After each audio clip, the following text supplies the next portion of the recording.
Hello and welcome. You're watching Don Bosco Media Network. This is Abigail bringing to you the Salesian news across the globe.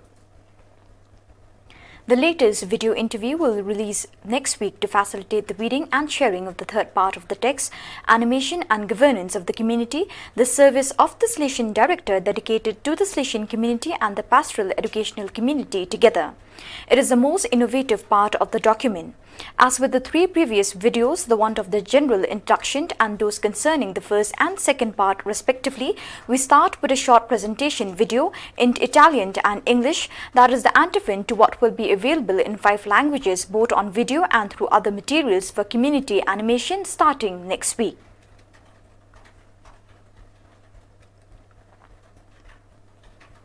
On April 22nd, 2 Salesians known and appreciated in a large part of the great Salesian congregation left earthly life and began heavenly life. Father Jose Cardinal Lopez, 94 years old, former inspector in Spain and the Philippines, and Cesare Borlongo, Salesian coadjutor of 86 years, humble and friendly, son of Don Bosco, who both in Piedmont and at the Salesian headquarters has always made availability and service, realized with a smile his distinctive feature. Don Jose Cardinal Lopez was born in Alcoy, Alicante on March 27, 1927. He made his novitiate in St. Vicente de Horts, where he gave his first vows on 16 August 1946. After studying philosophy in Turin, Ribaudengo 1946 to 1950, and doing his internship in Girona 1950 to 1952 as an assistant to post novices, there he made his perpetual profession on July 21, 1951. He studied theology in Turin Crocetta and obtained at the Pontifical Salesian University a degree in philosophy and a license in theology. He was ordained a priest in the Basilica of Mary Help of Christians in Turin on July 1, 1956. Cesare Borlongo was born in Vezat Alba, Cuneo on November 15, 1934 and had joined the Salesians at the novitiate of Cairi on August 15, 1951. He issued his first profession on August 16, 1952 and his perpetual profession at the Don Bosco Hill on July 21, 1958. Active and zealous coadjutor, he served the Salesian houses of the then Central Province, based in Turin near Cumania and Castellet, and for 25 years he was a well-known and benevolent figure for all Salesians residing or in transit at the Salesian headquarters, where with his usual style steeped in Salesian love, he worked tirelessly on the most disparate works even in the face of the advance of obstacles due to health problems and old age.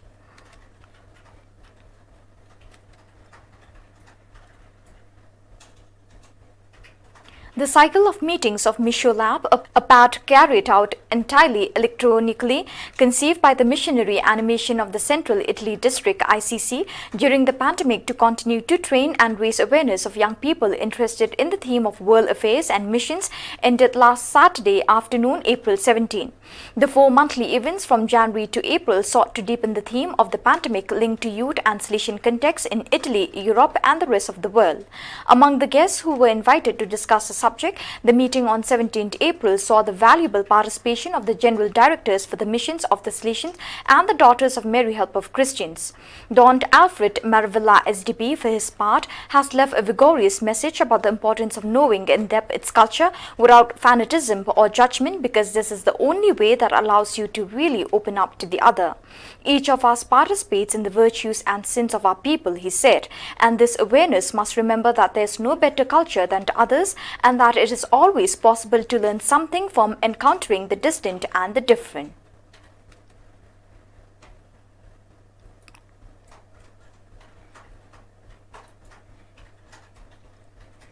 The leaders of the Student Council of Don Bosco, Mabalakat, have set up a podcast entitled Boscotify with the aim of establishing an online debate between Salesian students and educators on some important topics that emerged during the pandemic.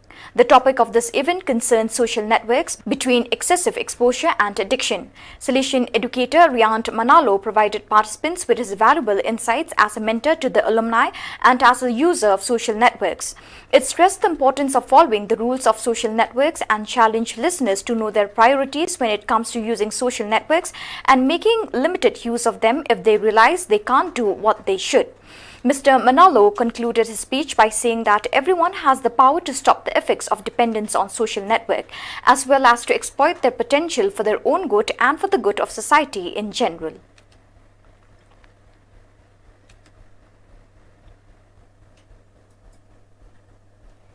On April 16, Salesian trainees from Visitors to Papua New Guinea and the Solomon Islands (PGS) attended a seminar on mission training, community training. The seminar was organized by Don Pedro Sachitola, SDP, and Don Soji Matthew, SDP, members of the Training Commission. Don Gregorio Bicomong, Superior PGS, spoke with a short message. During the first part of the day, the fourth programmatic line of the Rector Major was deepened after GC28, the formation to be Salesian Shepherds today. The 8-video seat of the dicastery for formation was then seen, and other resources came from the article Missio Inter Gentes by Don Arvid Maravilla, General Council for Missions, and from Pope Francis' message to the GC28. After everyone shared their internship experience in the second part of the seminar, the focus was on human formation and more specifically on how to manage themselves and relate well to other Salesians and lay people co-responsible in the mission in times of tension.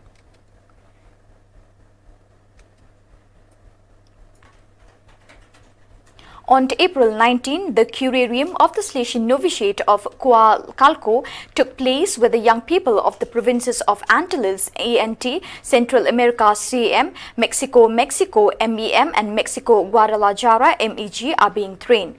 The event was chaired by Don Hugo Orozco, Councillor for the Inter-America region, with the participation in the presence of the inspectors Don Angel Prado, CAM, Don Ignacio Ocampo, MEM, Father Filiberto Gonzalez, MEG, and the Master of the Novices, Don Gabino Hernandez, together with other trainers. Don Jose Pastor Ramirez, Inspector ANT, and Don Jean Paul Mesidor, Superior of the Visitors of Haiti, participated remotely. Community animation and its progress, as well as the economy and the training plant, were important points of the work during the session.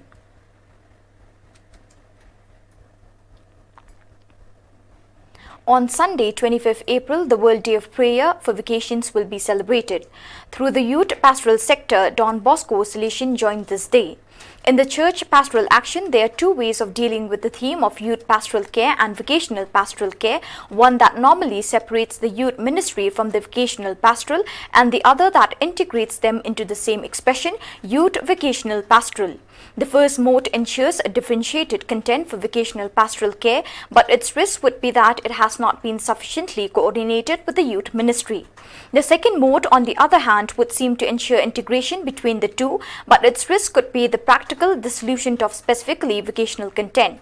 The vocational culture that we Salesians propose must overcome a double risk, that it would be selective so as to seek only vocations of special congregation, forgetting the other forms of Christian life, or that it is so general that in practice it does not bring anything new to what is already being worked in the context of a basic Christian initiation ministry, and that in this way it does not collaborate in the indispensable task of awakening the various forms of Christian life, and among them the necessary consecrated vocations.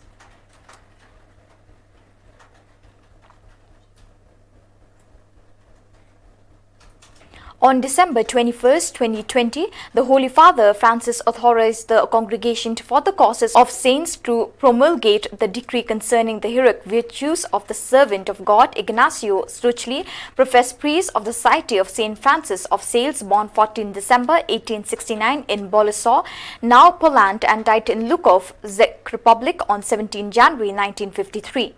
For the Church, and in particular for the Salesian congregation and for all the members of the Salesian family, this is another gift that confirms the vitality of the charism given by God to Don Bosco and live in time and history. Moreover, the venerability of Ignatius Sturchley manifests in this hour of history the witness of a man and a consecrated person who in very difficult situations and times knew how to live with evangelical hope and fortitude. Hope is in fact a plant with deep roots which start from afar, roots that strengthen through difficult season and paths that require a lot of sacrifice. This booklet is intended to be an aid to make known the life and human and a spiritual story of a man who in different contexts has faced with great faith and hope both his own part of vocational discernment and the mission to which the Lord has called him as Salesian of Don Bosco, with different tasks of responsibility: economic prefect, deputy director, director, inspector. A man who has lived in many geographical, linguistic and cultural realities such as today's Czech Republic, Slovakia, Poland, Slovenia, Italy, even in borderlands. Don Stuchley today proposes as a man of peace, unity and reconciliation between peoples. With the trust and spirit that gave us this worthy son of Don Bosco, we are invited never to lose hope, cultivating an evangelical gaze towards life and transmitting to the new generation reasons of life and future. As Don Stuchley said and believed, we work as long as it is day. When the night comes, the Lord will take care of it.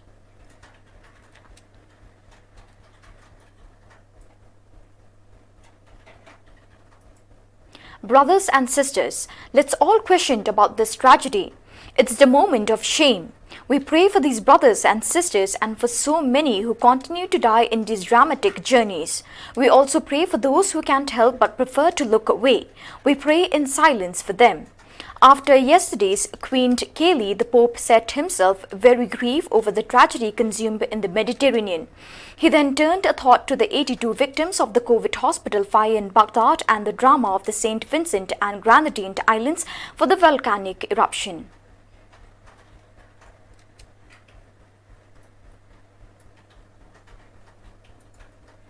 On Friday, April 23rd, on St. George Day, Pope's name day, 600 Pope people returned to the Vatican due to the expected recall of the COVID vaccination.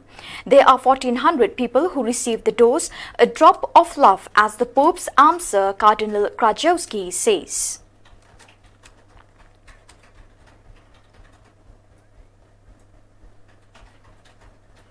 So viewers, with that we have come to the end of today's edition. See you again tomorrow at the same time and in the same channel. Thank you for joining us.